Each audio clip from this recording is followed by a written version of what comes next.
마태복음 17장 1절에서 13절 변화산 기사, 제목을 돌아오지 않는 떠남, 그렇게 잡았습니다. 복음서의 가을에 접어들고 있어요. 봄과 여름이 지나고 열매 맺는 가을로 복음서가 접어들고 있습니다. 우리의 계절도 가을에 접어들고 있죠. 우리는 그 나무에게서 잎을 별로 중요하게 생각 안 하죠, 잎사귀를. 그러나 사실은 나무에게 있어서 제일 귀하고 제일 중요한 것은 잎이에요. 잎에서 광합성 작용이 다 일어나고 탄소 동화 작용이 다 일어나고 그래요. 사실은 잎이 나무의 모든 것이라고 할 수 있어요. 그런데 열매를 맺기 위해서는 그 잎이 돌아오지 않는 떠남을 떠나죠. 결코 돌아올 수 없는 떠남을 떠나갑니다. 잎이 그렇게 떠남으로 말미암아서 열매가 맺어지는 거죠. 그래서 이 돌아오지 않는 떠남은 굉장히 높은 에너지 레벨이에요. 부모가 자식 사랑할 때 뭐 돌려받을 거 생각 안 하고 사랑하잖아요. 그만큼 높은 레벨입니다, 그게. 우리의 시간도 이 마태복음에서 그 시간에 접어들고 있어요. 돌아오지 않는 떠남에서 회복되는 것은 본질이 드디어 나타나는 것이죠. 그 트로이의 목마 잘 아시죠? 헬레나 때문에 전쟁이 일어났는데 전쟁이 끝나고 나서 와중에 헬레나는 행방불명이 되어버렸어요. 그래서 그 가장 나이 많은 노장인 네스트로가 그 헬레나를 찾아 나서는데 그 저작거리에서 남루한 옷을 입고 더럽고 추한 모습으로 비굴한 표정으로 이렇게 그 구걸을 하고 있는 헬레나를 만나요. 기억 상실증이 된 거죠. 그래서 그 네스트로가, 그 노장이 그 헬레나 앞에서 무릎을 꿇고 왕비의 예로 인사를 드립니다.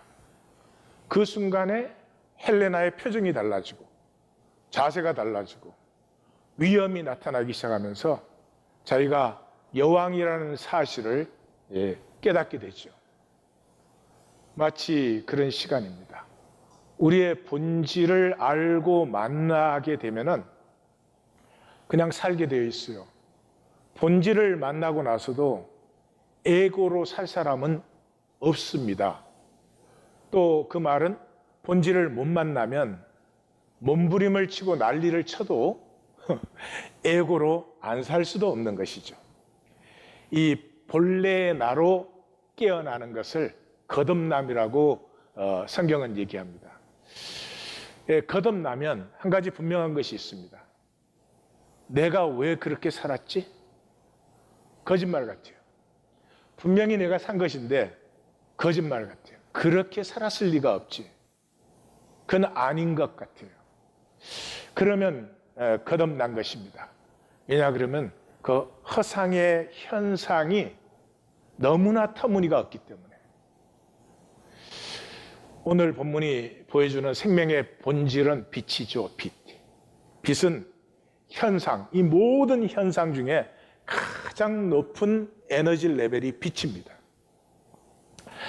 뭐가 됐든지 이 물질 현상이 소멸되면은 다 물질에서 비물질로 넘어가는 그 단계가 빛이 되는 단계죠. 그래서 이 생명 본질인 빛으로 성육되고 현현되는 것은 말씀으로만 가능합니다. 이 세상의 어떤 것도 이 생명을 빛되게 할 수 없어요. 왜냐하면 이 세상에 있는 모든 것은 빛보다 에너지 레벨이 낮으니까요. 그런데 모든 걸 창조한 것이 말씀이에요. 그래서 말씀만이 우리의 생명을 빛되게 할 수 있어요. 다른 길이 없어요. 우리가 어떻게 하면 참 신앙의 본질을 회복할까 하는 그 길을 10년을 달려서 만난 게 말씀 만나기인데, 처음에는 그 말씀 만나기 우리 몰라서 성경 공부했어요. 이제 말씀 만나기가 이제 본격적으로 접어드는 게 이제 사실은 3년 차에 접어들고 있는 것인데, 말씀 외에 다른 길이 없어요. 몸을 불사르게 내어주어도 생명 본질이 회복되지는 않아요. 선하고 착한 일을 많이 하실 수는 있지만, 그래서 지금 우리가 열매 맺을 시간에 들어왔어요. 우리의 신앙도. 열매를 맺는다는 건 본질화된다는 거죠. 이게 복음입니다. 참 공평해요. 그러니까 열매를 맺는다, 본질화된다는 말은 그동안 내가 얼마나 잘 믿었느냐, 잘 살아왔느냐와 아무 상관이 없어요. 만약에 그동안 잘 믿고 잘 산 것과 관계가 있다면 참 억울할 거예요.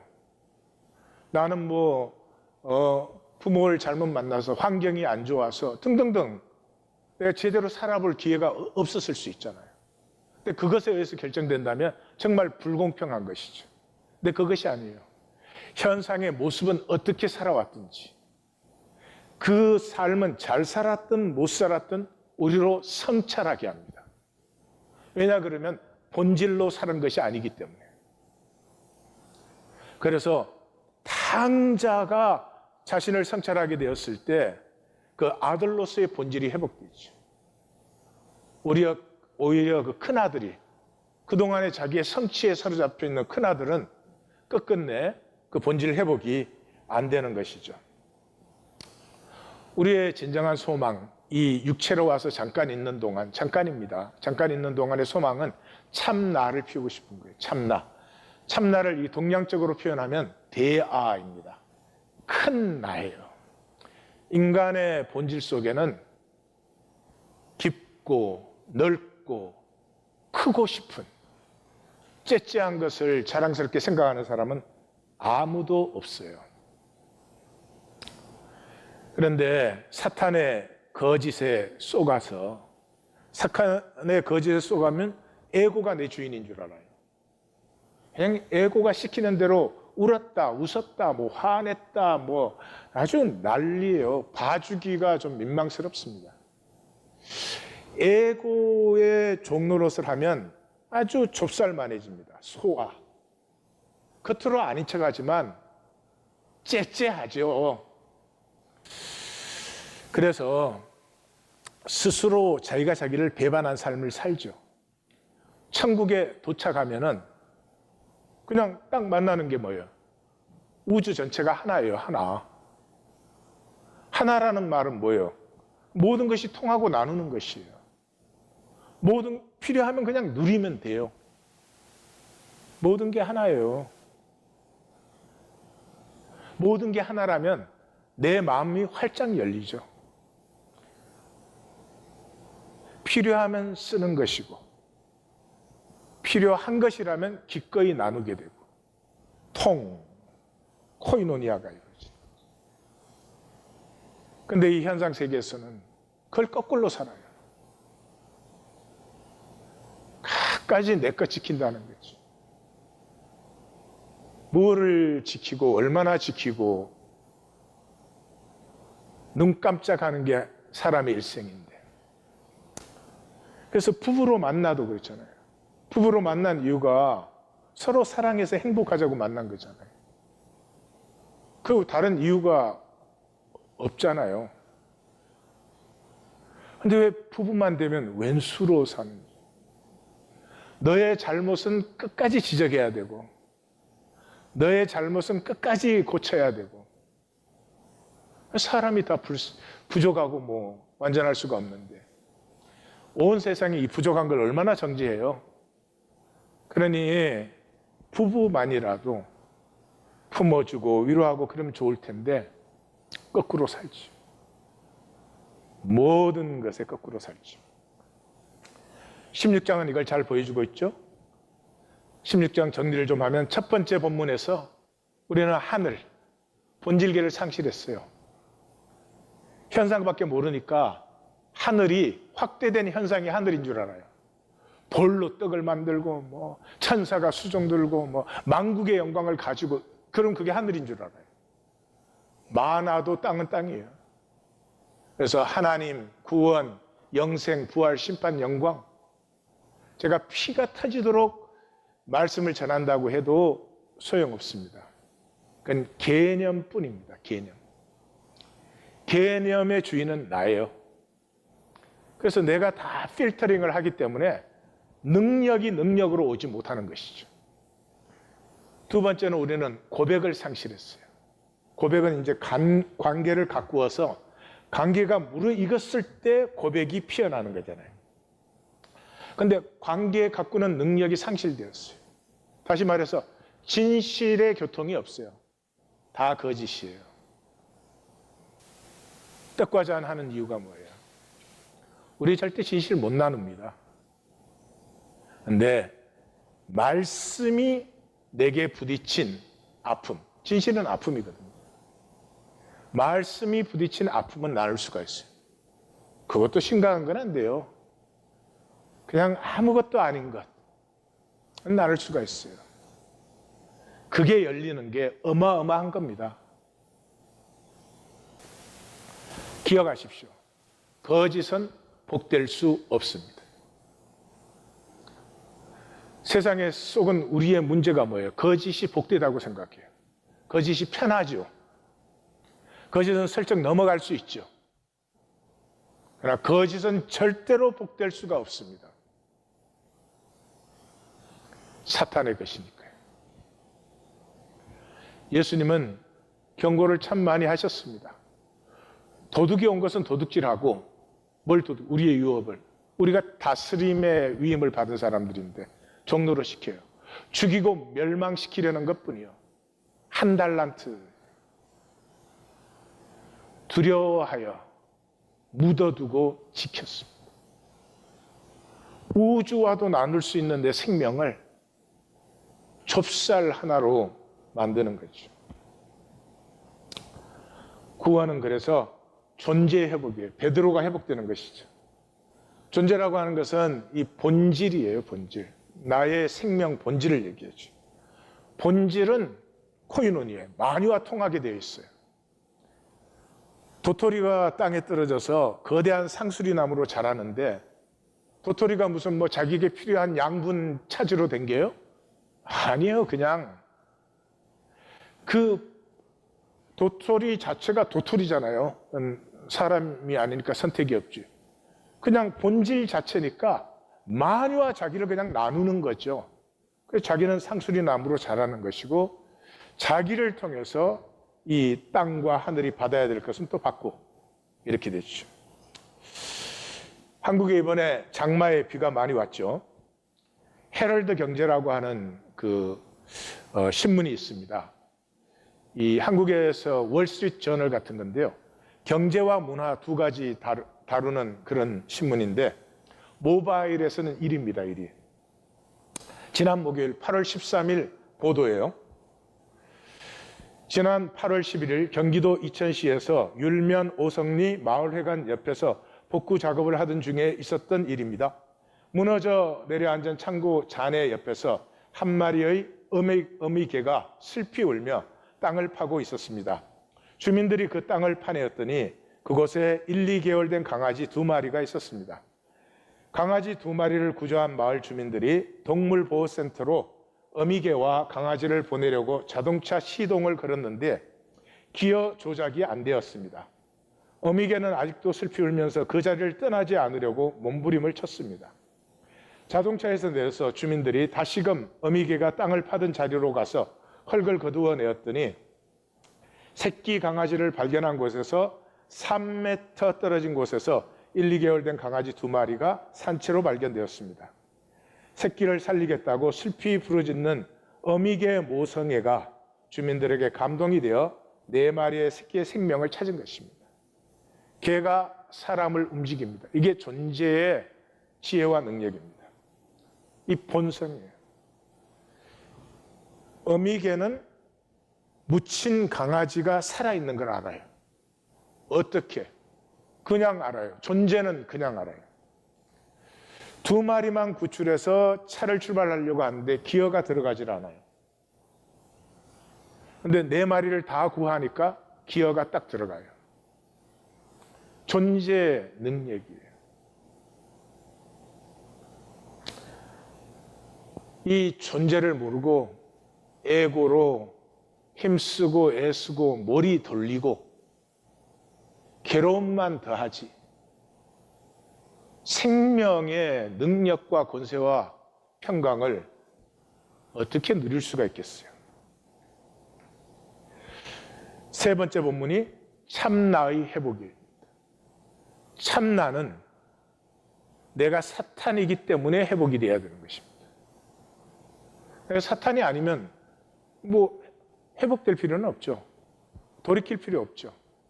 내가 조금 더 노력하고, 내가 조금 더 앞으로 주의하고, 내가 조금 더 뭐 어떻게 하고 저떻게 하고, 에고의 그 속임과 거짓을 우린 잘 알죠. 그러나 사탄이면 문제가 다르죠. 돌이킴밖에는 다른 길이 없죠. 내가 사탄임을 만나는 것이 통곡이 터지는 유일한 길이에요. 사탄은 옳고 그르고 선과 악, 무슨 뭐 귀신과 천사 이런 문제가 아닙니다. 예수님 분명히 말씀하셨잖아요. 진실과 거짓의 문제예요. 사탄은 거짓이에요. 그래서 이 현상 세계는 전부 거짓이잖아요. 근데 종교인들은 이 마태복음, 성경 전체가 다 그렇지만 마태복음에 의하면 가장 큰 문제죠. 왜냐하면 종교인들은 하나님에게도 거짓이니까. 그러면 돌이킬 수 있는 아무런 가능성이 없죠. 베드로가 사탄이라는 걸 만났기 때문에 어디로 갑니까? 통곡이 터지는 길로 갑니다. 그는 여종에게, 중요하지도 않은 여종에게 처음에는 부인합니다. 두 번째는 맹세하고 부인했습니다. 세 번째는 저주하고 맹세하고 부인했습니다. 그때 통곡이 터졌습니다. 내가 뭘 잘못했구나. 예수님에게 내가 섭섭하게 했구나. 그런 게 있겠죠? 그런 것 이전에 존재의 거짓입니다. 이걸 만나야 됩니다. 내가 내 존재의 거짓을 만나면 감당이 되지 않습니다. 내가 내 존재의 거짓을 만났는데 내가 새롭게 할 수 있습니까? 내가 고칠 수가 있습니까? 내가 사탄임을 만나면 죽는 길밖에 없죠. 안타깝습니다. 아픕니다. 앞으로는 열심히 하겠습니다. 뭐 이런 그런 말, 그런 생각 들면 말 안 하죠. 살지요. 말하는 사람 안 살기 위해서죠. 말했으니까. 난 그것까지도 아니까. 죽는 길뿐이에요. 그래서 죽음을 향하게 됩니다. 이 죽음을 향하게 된다는 것이 이런 것이에요. 내가 아무것도 아니어도 괜찮아요. 이 포인트를 만날 때까지 뭐 자기가 뭔가 해야 돼. 뭔가 멍게도 아닌 것이 항상 뭐 뭔가 사람들에게 뭔가를 보여야 되고 뭔가가 돼야 되고 뭔가를 해야 되고 하여튼 이 에고의 어리석음을, 이 존재의 허상을 못 만나시면 저주입니다. 이 내가 죽는 길뿐임이 만나시면서 아무것도 아니어도 괜찮습니다. 그런 게 문제가 더 이상 안 돼요. 그냥 단 한 가지, 내가 주님 앞에 설 때 중심의 진실은 있어야 되겠다. 내가 완전 거짓, 100% 거짓으로 주님 앞에 못 쓰잖아요.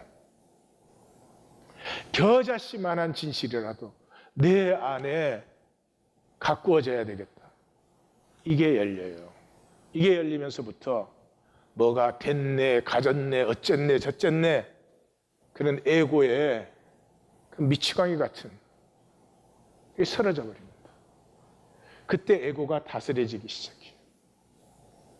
에고가 다스려지면은 나의 주인됨이 살아나기 시작해요.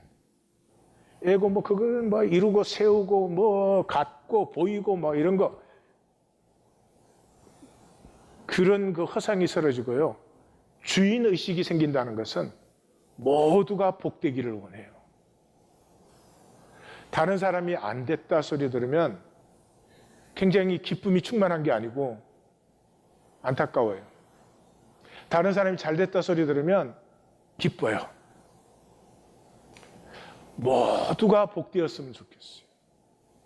그때 여기에 마귀의 거짓이 쓰러진 놀라운 하나님의 역사가 일어나요. 모든 것이 나에게 복이 되기 시작해요. 이걸 거꾸로 살아요. 안 됐으면 좋겠어. 내가 잘났으면 좋겠어.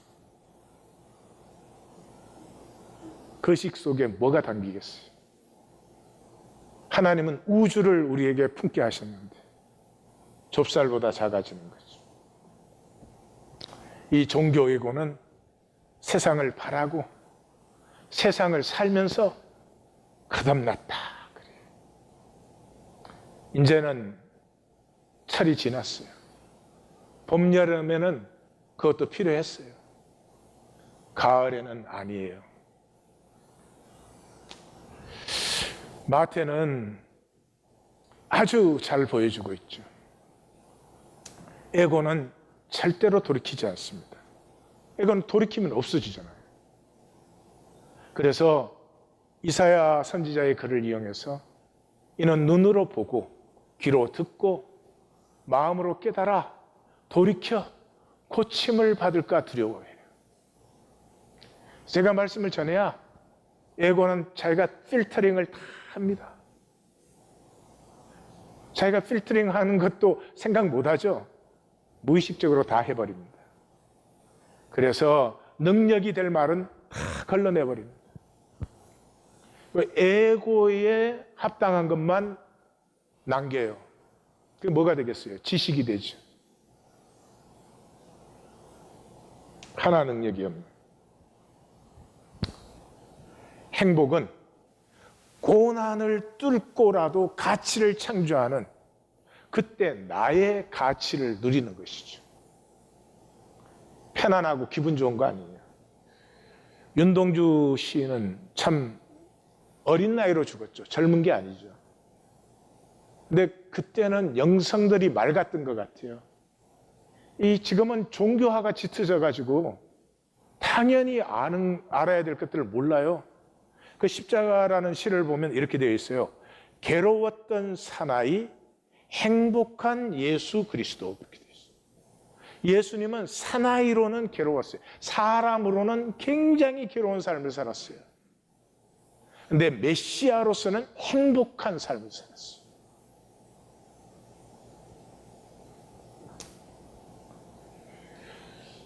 종교 생활하면서 뭐가 평안하니 감사하니 행복하니 이제는 그것도 지났어요. 가을이 들어왔어요. 오늘 본문은 본질이 현현되는 것이죠. 하늘이 현현되는 것이죠. 이 이상한 본문이 복음서의 사실은 기능적으로는 제일 중요한 부분이에요. 왜냐 그러면 이 본질계를 만나지 못하면 예수님의 십자가 후에 예수님의 모든 함께 하심과 가르치심은 그냥 기억의 소멸이 돼요.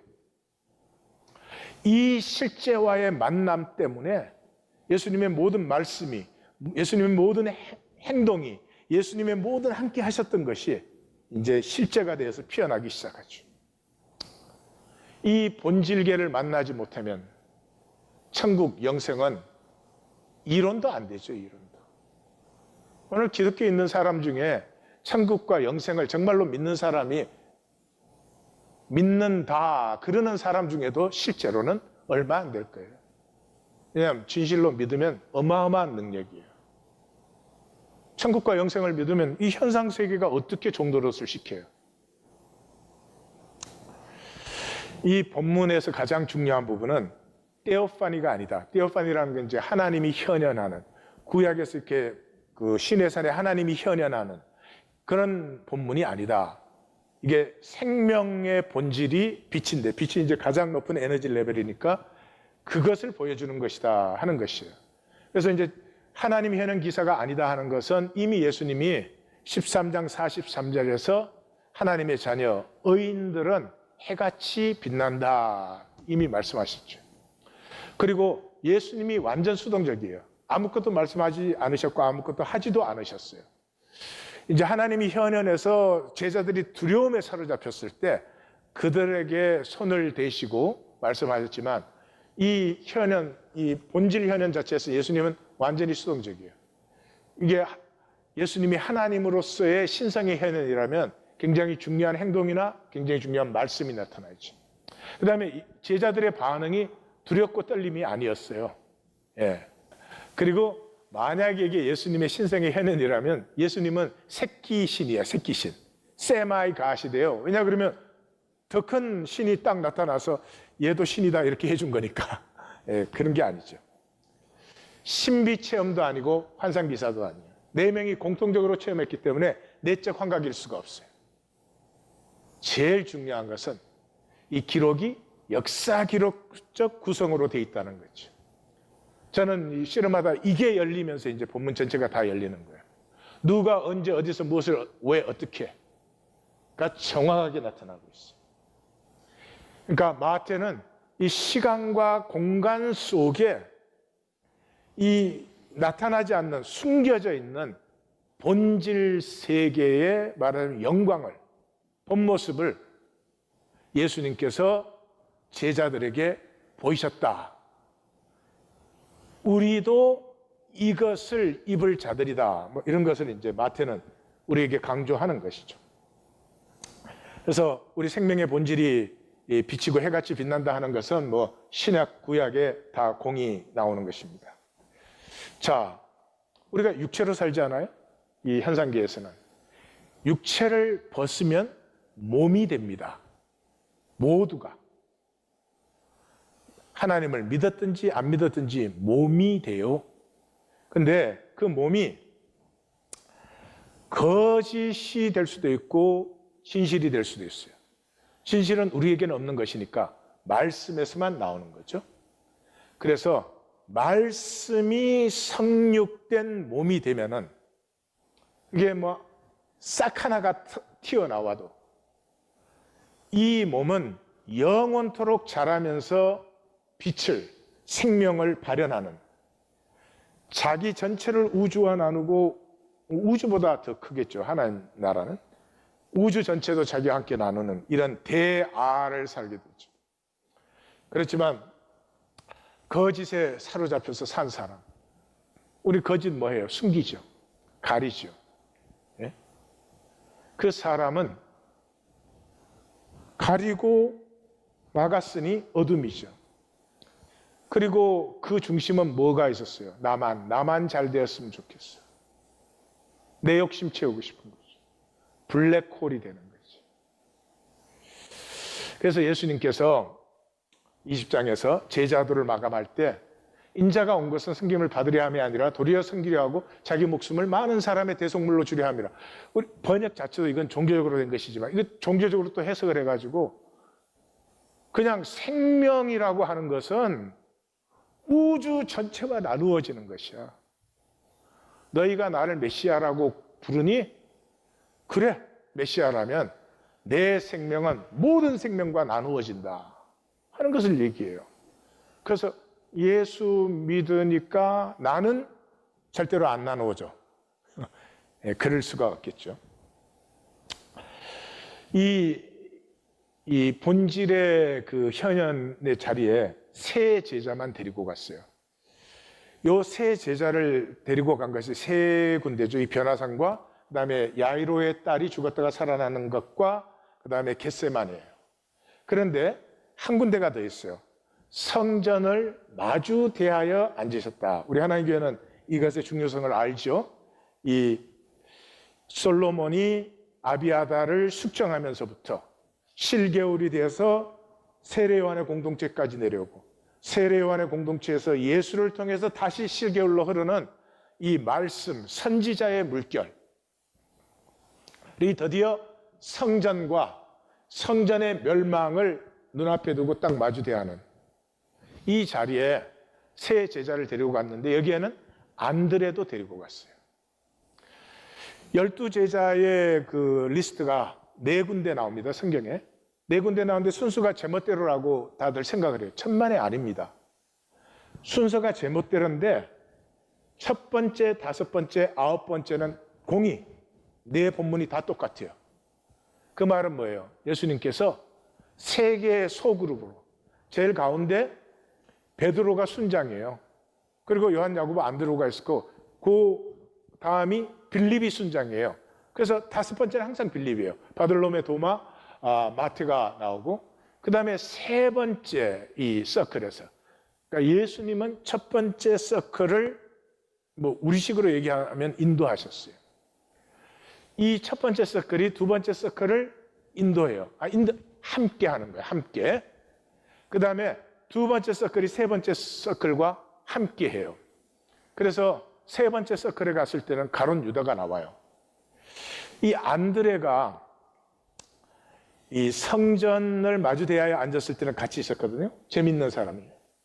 그래서 이 다이내믹을 잘 볼 수 있는데, 성경을 이렇게 자세히 읽으시면 오병이어를 주님께 갖고 온 사람이 안드레였어요. 안드레였고, 더 중요한 것은 이제 십자가에 달리시기 직전에 헬라에서 사람들이 찾아왔어요. 헬라의 사람들이 찾아온 건 그거죠. 예수님 보고, 당신 여기서 왜 이런 고생하고 있습니까? 우리랑 같이 헬라로 갑시다. 헬라로 가면 BTS보다 히트칩니다. 예. 그래서 딱 헬라로 가서 JTS 했으면 차트를 석권하는 건데, 그러니까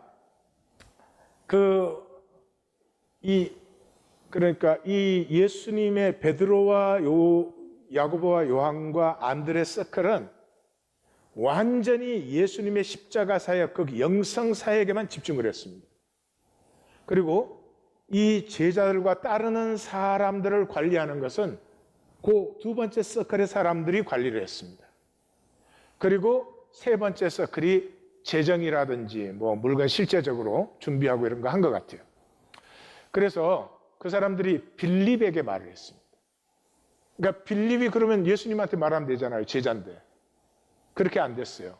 누구에게 얘기했어요? 안드레에게 얘기했어요. 그러니까 안드레하고 빌립이 같이 예수님에게 나가서 그 얘기를 했어요. 그랬더니 예수님이 딱 말씀하시기를, 인자가 영광을 얻을 때가 왔도다. 가자. 헬라로 가서 히트를 치자. 그러신 게 아니고, 한 알의 밀알이 땅에 떨어져 죽으면 많은 열매를 맺고, 죽지 아니하면 한 알 그대로 한 달란트 겨자씨 하나로 그대로 있는 것이다. 그런 얘기를 하셨어요. 그러니까 예수님과 같이 하셨던 네 제자들 중에서 제가 보기에 안드레는 참 필요한 사람이에요. 그 은사가 이렇게 두루두루 커뮤니케이션도 하고 뭐 일이 생겼을 때 잘 이렇게 어레인지도 하고 그러는데, 영성적인 면에는 관심은 좀 덜했던 것 같아요. 그렇다고 더 못한 제자는 아니에요. 그래서 야고보는 제일 먼저 순교하죠. 요한은 가장 끝까지 살아남죠.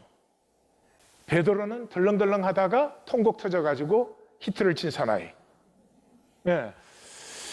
그런 그 다이내믹 그 안에 있었죠. 그러면 왜 예수님은, 그 훌륭한 예수님이 제자 4명밖에는 인도를 못 아꼈어요? 생명이니까. 가르침이 아니에요. 함께함이에요. 생명이 교통돼야 되는 일이지 가르쳐서 되는 일이 아니에요. 자식 가르칠 수 있어요? 가장 어리석은 부모가 자식을 가르치는 부모예요. 이제 문화가 달라져서 자식 가르치면 자식의 가슴에 상처만 남깁니다. 함께 해주는 거예요. 잘했을 때도 함께, 못했을 때도 함께, 저러면 큰일 나겠구나 싶을 때도 함께 해주는 거예요. 그러면 걔는 잘 됩니다. 그런데 우리 자신이 뭐 생명을 살지 못해놓고, 우리 자신이 무슨 본질을 피우지 못해놓고 자식을 자꾸 가르치고 들면은 자식 망하게 하는 거예요. 드디어 이었고 마침내 봐야 하라 급기야 본문으로 들어갑니다. 변형 대사 메타마르파오, 메타는 변화, 마르바오는 형상이에요. 그러니까 본질은 뭐 변화되는 게 아니죠. 육체의 모습에서 몸의 모습이 나타났죠. 그러니까 이때 벌써 예수님은 해같이 빛났으니까 얼마나 말씀이 성육되셨는가, 얼마나 말씀을 진실되고 정직하고 깊이 만나시고 있는가 하는 거 우리가 볼 수가 있어요. 그 다음에 이제 모세와 엘리야가 나타났죠. 모세와 엘리야는 둘이 자주 같이 나타납니다. 대표적인 게 말라기 마지막 4장이죠. 4장이 6절이에요. 석절이 이제 구약을 총 결론 짓는 거죠. 그래서 4절이 뭐예요? 모세의 말씀으로 너희가 모세의 말씀을 지켜야 된다. 그래서 엘리야가 오면은 그 말씀으로 돌이키게 한다. 그래서 아버지의 마음이 아들에게, 아들의 마음이 아버지. 그러니까 부자지간만 얘기하는 거 아니에요. 부모의 마음이 자식에게, 자식의 마음이 부모에게 돌이키게 해야 된다. 부모와 자식 관계가 돌이켜야 되면은 모든 게 돌이킬 거죠. 그래서 이제 모세와 엘리야가 나오는데 베드로와 야고보와 요한이 어떻게 이 모세와 엘리야를 알아봤을까? 바보들. 명찰 달고 있었으니까. 천국에 가시면 모든 게 실제예요. 모세 명찰 안 달아도 모세 보면 모세인 줄 알아요. 거기 가서 어느 분이 주님이냐, 어느 게 사탄이냐 그러고 안 돌아댕겨요. 그냥 알아요. 굉장히 중요한 말이에요. 우리도 우리의 실제가 드러나요. 현상 세계에서는 감추잖아요. 응? 그런데 하나님 나라에 딱 들어가면 내 실제가 그대로 나타나요. 우리 평생에 뭐 한 거죠? 이거 감추고 피한 거죠. 죽는 것보다 더 두려운 게 뭐예요? 사람들이 나를 그대로 아는 것. 천국에 가면 그렇게 돼요. 그게 지옥과 천국이에요. 주님 앞에 쓸 때까지 현상세계는 짧아요. 겨자씨만한 중심의 진실이라고 회복돼야 됩니다. 종교인들은 참 어려운 일이에요. 내가 사탄이구나 만나지 않으면 결코 되지 않을 것입니다. 이 에고의 무의식적이고 자동적인 계산, 베드로가 아무리 봐도 생각했을 것 같지는 않아요. 장막 셋을 지으십시다. 그러면 예수님의 제자들은 분명히 성전 종교 부인한 사람들이죠. 성전 종교 인정한 사람이 예수님 따랐을 리는 없죠. 그러니까 여기에다가 모세, 엘리야, 주님의 성막을 딱 지으면 예루살렘은 끝나는 거지. 끝나버리는 거지. 뭐.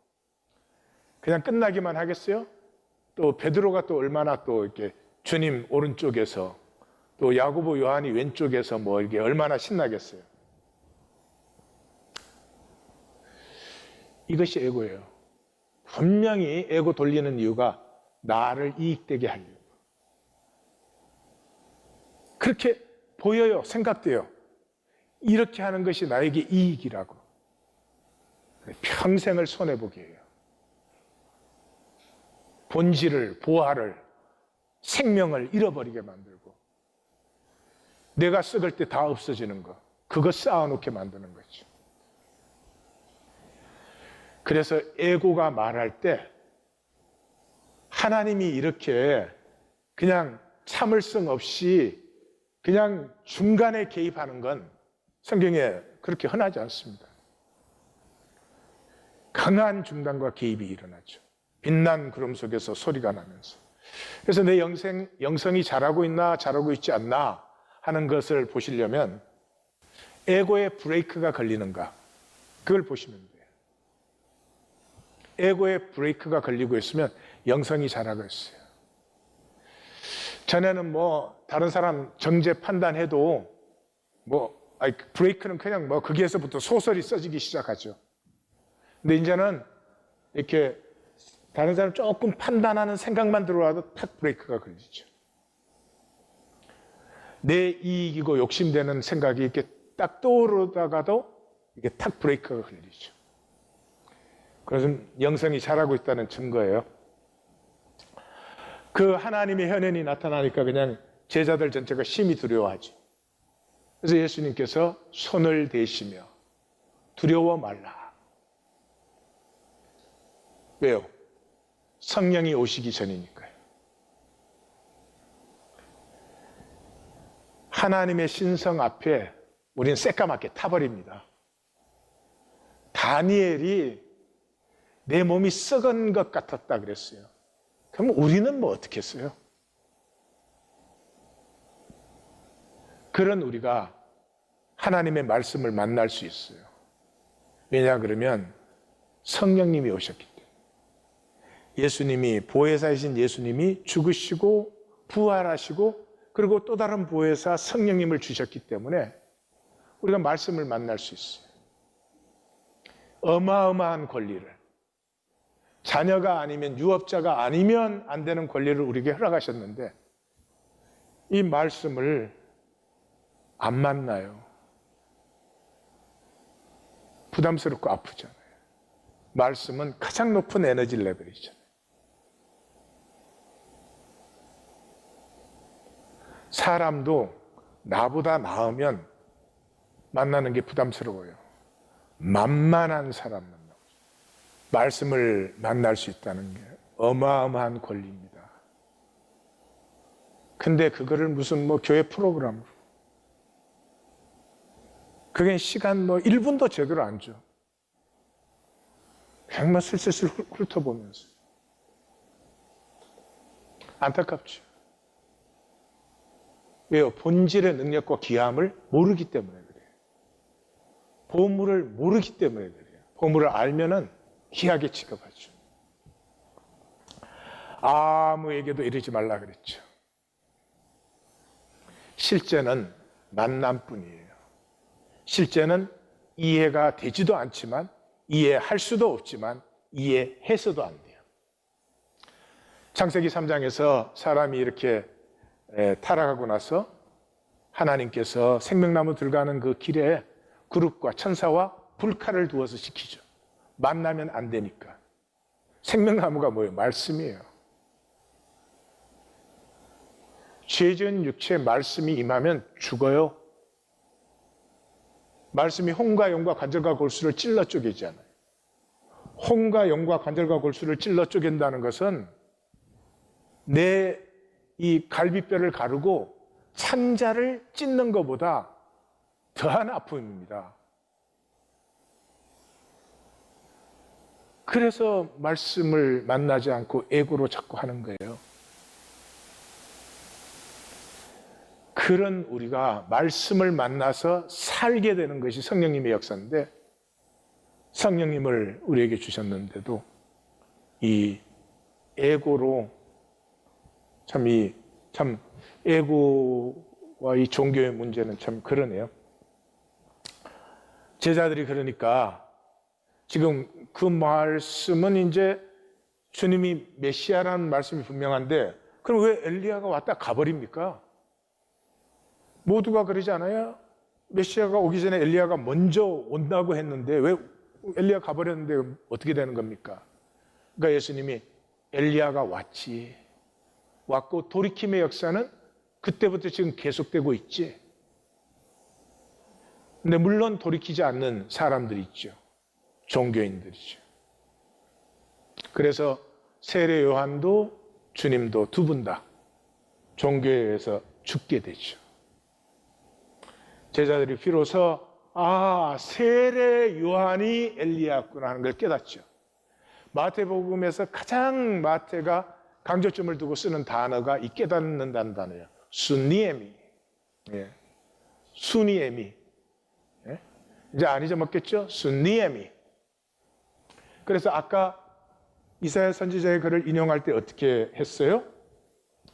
깨달아, 돌이켜, 고침받을까. 깨달음이 있어야 돌이킬 수 있고, 돌이켜야 고침을 받아요. 거듭나요.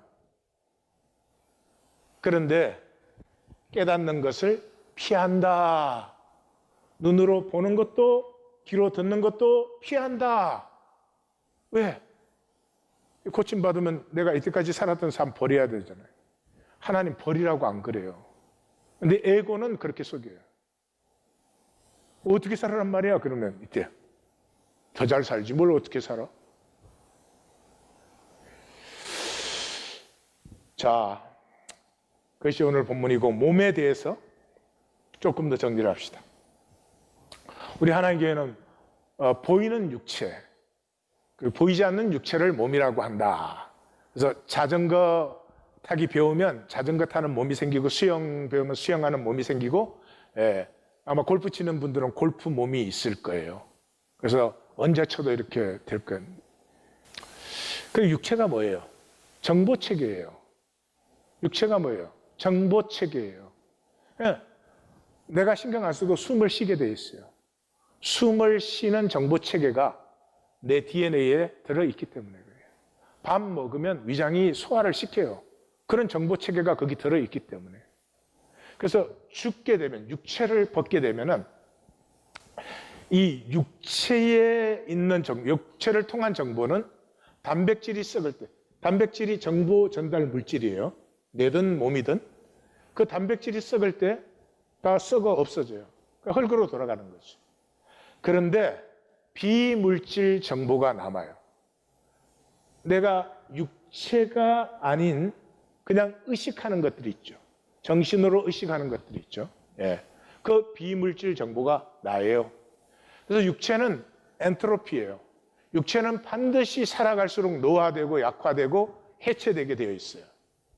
그런데 육체가 해체되는 그것 때문에 인간은 의식은 더 높아지기를 원해요. 육체가 연약해질수록 의식은 더 높고 선명하고 풍성하고 그걸 원하게끔 그렇게 우리에게 DNA가, 정보체계가 들어있어요. 그런데 이 우주에서 소멸되는 것은 아무것도 없어요. 육체가 변형되는 거지 질량불변의 법칙. 내 여기 있었던 원소들은 다른 원소들이 되어서 더 활발해집니다. 내 몸에 있을 때보다. 질량 1g도 더 할 수 없고 1g도 빼낼 수 없어요. 그 다음에 의식, 소멸되지 않아요. 에너지 불변의 법칙. 에너지에 그 1칼로리도 더 만들거나 빼거나 할 수 없어요. 우리의 모든 것이 영원합니다. 지금 내 정보 체계에는 무엇이 기록되어 있나 잘 보십시오. 그저 나만. 내 욕심, 내 원함 채우고 다른 사람 좀 잘못된 것 같으면 그냥 판단 정지하고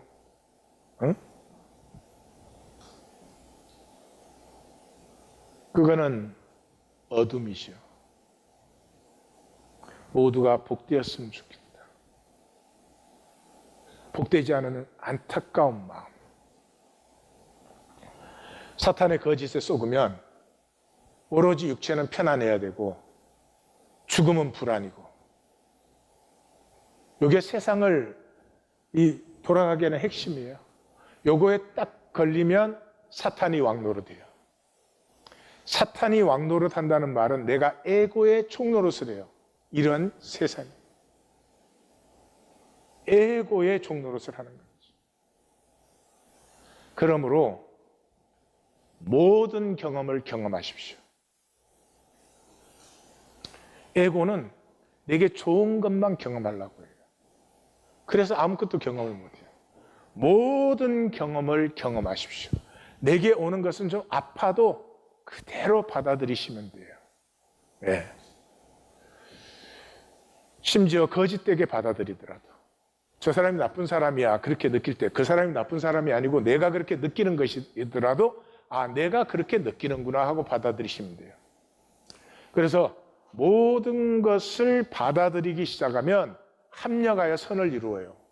생명이 피어나고 에너지 레벨이 높아지는데 사도 바울은 뭐라고 해요? 복음서에 클라이막스인 로마서 8장에서 우리가 허무에 굴복하고 썩어짐의 종노릇을 하고 있어요. 사탄에게 속았어요. 다시 한번 정리합니다. 사탄이란 말은 옳고 그르거나 선과 악이거나 이런 것이 아니고 진실과 거짓의 문제. 피하고 유리하고 성쌓기. 이 에고의 다스림은 말씀 만나기 뿐이죠. 온 세상의 모든 것이 거짓이니까 말씀뿐이죠. 그런데 그 말씀 만나기를 우리가 보이려고 해요. 보이려고. 머리로 합니다. 어떻게 하면 좀 더 그럴듯한 답을 올리나? 무의식적으로 그렇게 해버려요. 그게 에고의 속임이에요. 그럼 다 피해버리는 거죠. 근데 말씀을 만나면 아프잖아요. 아픔을 느끼는 거예요. 그건 가슴이죠. 그러면 능력이 회복돼요. 능력이 뭐예요? 기쁜 것을 기뻐하는 것이에요. 슬픈 것을 슬퍼하는 것이에요. 아픈 것을 아파하는 게 능력이에요. 그런데 우리는 아픔도 슬픔도 이런 거 다 싫으니까 생각으로 기쁘고 생각으로 슬프고 생각으로 아파요. 피리를 불어도 춤추지 않고 애곡을 하여도 울지 않아요. 이 가슴 터지는 통곡에서 껍질이 쓰러지고 우리가 억누르던 본질이 생명, 하나님의 형상이 피어나기 시작하죠. 시냇가에 심은 나무가 철을 따라, 철을 따라 열매의 시간이 다가왔습니다. 하나님을 사랑하는 자, 그 뜻대로 부르심을 받은 자들에게서는 모든 것이 합력하여서는 우리의 잘못, 우리의 부족한 것, 우리의 거짓, 우리의 악한 것이 그것으로 그대로 남아서는 안 됩니다. 그것이 우리에게 통곡이 되고 합력하여 선을 이루어야 됩니다. 이 가을에 대한 시를 하나 나누려고 시를 좀 찾았는데요. 이 본문과 이렇게 같이 흐르는 것이 없어서 이학권이가 하나 지웠어요. 돌아오지 않는 떠남. 벌거벗은 알몸이 부끄러운데 더 이상 외면할 수 없는 진실의 아픔에 기꺼이 껍질을 벗어 하늘을 품는다. 벗는 아픈 진실에 영거는 영원의 씨앗. 나눔 가이드.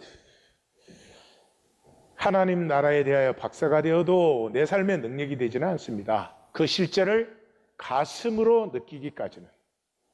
말씀을 만나는 것은 복이지만 혼령 관절 골수가 끼어지는 아픔을 피하려고 평생 피하고 유리하며 만들어 온 현상의 성취, 소유, 보이기, 십자가 없는 허상들, 그 허무. 가을입니다. 그동안 얼마나 잘 살았느냐, 잘났느냐, 그것과 전혀 상관이 없는, 계속 매달려 지키던 시간에서 돌아올 수 없는 떠남으로 열매를 무르익히는 시간입니다. 나는 이제 어떻게 생명을 빚어낼 것인지 오늘 우리 꼭 기도하는 마음으로 나누어 보십시다.